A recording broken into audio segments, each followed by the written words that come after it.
Welcome back to the channel, guys. My name's Ardil and today is all about a very special little car. This is the Renault 5, but this is not no ordinary version. This is the Monaco spec.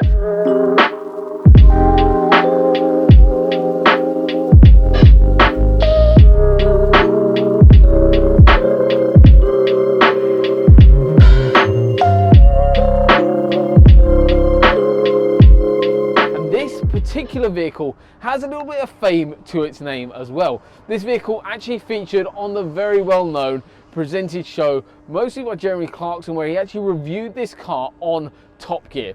This vehicle is incredibly cool, looks absolutely stunning, and it's actually been in storage for many years.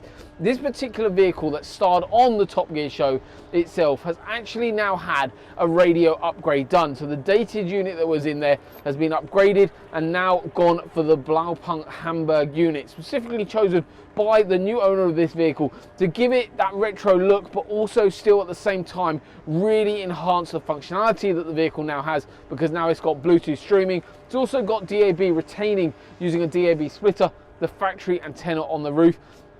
Overall, sits in the vehicle incredibly well, and over the moon with the finished results. Our team have completely rewired the harness on the vehicle. So this has all been done inside our workshop facilities, but overall an absolutely stunning vehicle. Thank you so much for watching today's video, and we've really enjoyed working on this absolute wicked little car. I'll see you on the next one.